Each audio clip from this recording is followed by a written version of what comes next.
Today is January 15th, and we're exploring how different spiritual frameworks understand pain. We're not talking about how to avoid it or fix it, but how it's held, emotional pain. 3 books, 3 mindsets, 3 very different containers and ways to process pain. Hi, I'm Candy. I'm a hypnotherapist who's deconstructing from evangelical Christianity, and I know how mindset shapes our behavior. So in this series, I'm going to share my daily reflections from 3 different devotionals. The Book of Awakening by Mark Nepo, and that one's a little more spiritual, non-religious. Also, Jesus Calling by Sarah Young, which is a very modern Christian approach. And My Utmost for His Highest by Oswald Chambers, which is a very classic Christian angle. My goal is to help you see how each one of these devotionals or these day books might shape your mindset a little differently. And if you're into that kind of reflection, please like and follow for more. Let's get started. For January 15th in the Book of Awakening, Mark Nepo talks about how pain is simply unavoidable. It's part of the human experience. Nobody goes through this life without experiencing some pain. And our suffering intensifies when the pain is held in isolation, when we aren't allowed to talk about it, when we have to keep it to ourselves, when we carry it alone. But expanding our connection, sharing it, not just staying focused on it, but spending time with others, spending time expanding who we are, like maybe we have hobbies or other things to explore, it will make the pain more bearable. Pain itself doesn't necessarily change, but the container does. So when my life is small, my pain can be more bitter. When my life is more spacious, meaning I am more connected with the world around me. This can be nature, it can be people. The pain is diluted. It's not the only focus. So pain doesn't ask us in this way of understanding. It's not asking you to be stronger. It's asking you to be less alone. And I think that's a beautiful thing that pain can teach us. In Jesus Calling, your avoidance of suffering or your peace depends on you keeping your focus on Jesus. And in Christianity, that mindset, what it created in me was this mindset of keeping your focus on Jesus was reading your Bible more, spending more time in quiet time, praying, going to church, talking to others about Jesus, singing about Jesus, just thinking about Jesus in general. Which, if my mind got caught, I got really obsessive about this for a little while because I wanted the life that was promised of love, joy, peace, patience, kindness, goodness. I wanted those fruits to come naturally. And I was doing everything I could think of, trying to follow the rules as close as I could. And it became harder and harder. So basically, Sarah talks about how if you look too long at your problems, it will cause this sinking. You'll sink into your problems. And the way out is through correcting your attention back on Jesus. So it really falls on you. A lot of it falls on you. So when you're sinking, it's not like God's going to come rescue you. You have to turn your attention towards Him. And I would agree that being very problem focused and venting over and over, I think venting has a place, but if you're doing it all the time, yeah, you're kind of stuck, and you will stay stuck until you start to look for the solution to your problems, if there is a solution. And if not, can you come to some sort of acceptance? So that emotional suffering will continue until you begin to focus on solutions and talk with others about solutions rather than just venting. Looking at what choices you actually have. But in Christianity, that wasn't it. It was just put your mind back on Jesus, trust that He's going to do all the right things for you. It's just going to happen without necessarily you doing anything. And that's supposed to bring you peace. And it can for a little while. It can for a moment. It's very season. It has a season. But peace here in this, to kind of help yourself in your pain, isn't about holding you in your pain, seeing you in your pain. helping you expand the container, make the container bigger. Instead, it's still you, just turn your focus somewhere. Whereas in the Book of Awakening, it's expand your container so that it's diluted. It's not so. The story in the Book of Awakening that I forgot to mention was there was a Buddhist teacher, I think, and he had his apprentice, and his apprentice was always whining. And so he told him one day to take a handful of salt and put it in a cup and then take a drink of it. And he's like, "What does it taste like?" And the boy says, "It's bitter." And the master said, "Well, now take that same handful and go put it in the lake." So they walked to the lake together. He dumped it in the lake. And then the master said, "Drink out of the lake." And the apprentice drank out of the lake.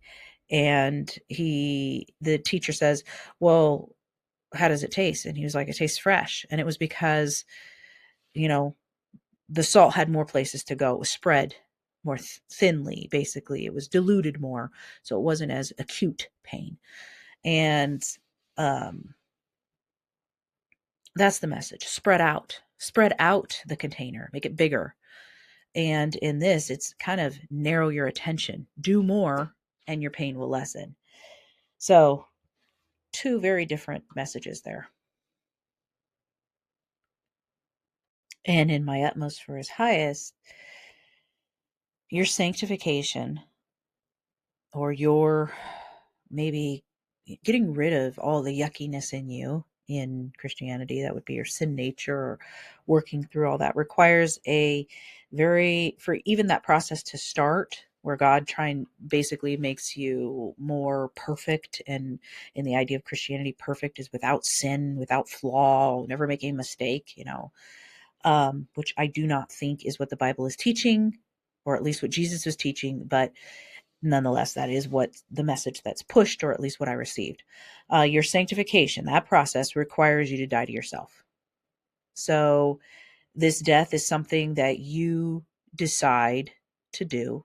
It's a date that you remember, that you basically are going to let go of your own suffering, because your whole life afterward, it's a death, basically, a spiritual death.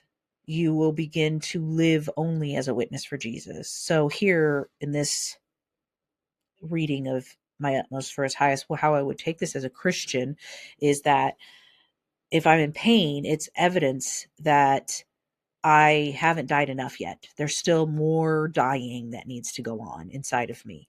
I haven't really fully surrendered to God. So that transformation is what turns me into, I start to perform to make this happen, because I don't want to suffer anymore. So I try to put on the works that will be pleasing to God. And actually, it's got to show as pleasing to my Christian leaders. And it's got to show people that I'm a Christian, whatever that looks like. Does it mean wearing Christian t-shirts and not swearing? I don't know. Does it mean not drinking? Does it mean, never getting a divorce even though I'm in a marriage that I don't like? Or does it mean that I can't have friends that aren't Christian like me? There's so many ways that we try to show that we're Christian. And so true transformation doesn't happen. It's surface. It's a performance rather than something that's natural, that unfolds because the root is transformed. So the mind is completely transformed. When the mind is really transformed, really changed, you will live differently. In deconstruction, I really feel like this happened. My mind is continually being changed about things, not the same things changing into different, just it's like an unfolding, like an understanding. And then now that I understand that, I live a little different in my own life and how I look at others and how I relate to others. And I've become more loving, more kind. I have more patience and peace and self-control than I ever had before. And it's not because I'm striving to get those things. I don't pray for patience anymore. I just naturally have it.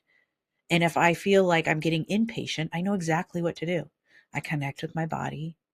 I take those long exhales, calm myself down, remind myself where I'm at, let go of what is, you know, any thoughts that are causing the impatience, and let go of what's out of my control and just deal with what's within my control in the environment. And if I can't control anything, I just breathe, reminding myself that I can do it, that I can get through it. And I'm not I'm not trying to perform. I just am. I know I have tools to help myself when I struggle, when I'm going through something where I'm being stretched and grown.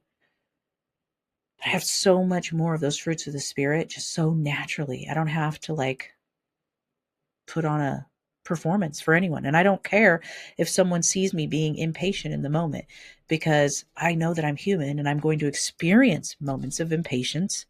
And then I will, be able to understand myself better. Did I get enough sleep? Has it been a while since I've had anything to eat? Am I thirsty? All of those things come into play. Is my nervous system overloaded? Was I triggered by something else? It's a curiosity rather than certainty that, oh, this just means I haven't died enough to Jesus. Focus on Jesus. So in the Book of Awakening, it's the container that the pain is in. If you make it bigger, it'll be more diluted, less painful, less suffering. In Jesus calling, you want less suffering? Just focus your attention on this single thing or person, Jesus, and you'll get through it. It will disappear, I guess. And if it doesn't, your focus isn't good enough, right? So just keep trying to focus, and you will eventually find that that doesn't work. The pain will get so unbearable that you will realize something's wrong here. This does not work. And I'm not talking about physical pain. We are talking about spiritual or emotional pain. And then in my utmost, it's basically erase yourself. Just erase yourself. Reject anything of yourself, and you're not going to feel any pain. Well, that's just like disassociation, I guess. And you'll just be numb. And that is, anybody who's felt numbness before, I have, it's worse than feeling sadness and grief, in my opinion. Numbness is apathy, just is pretty very low on the emotional scale of feelings. It's a very low vibration. And it's a tough spot to be in. And I think as all humans, most of us have felt it, and we can agree that it's just not a pleasant place to be. Where you just don't care about anything. Um, so that's those three. Do what you will with them. Take what works for you and leave the rest. Remember, you get to decide what you devote your thinking to today. You might not be able to control every thought that comes in, but you can definitely decide what you entertain. And whether it comes from something I've said today or something completely different, choose wisely and set an intention that truly benefits you and those around you. And if you found any value here today, don't forget to like and follow. Thank you for joining me on this journey, and let's keep our minds on what helps us love ourselves and each other a little bit better every day.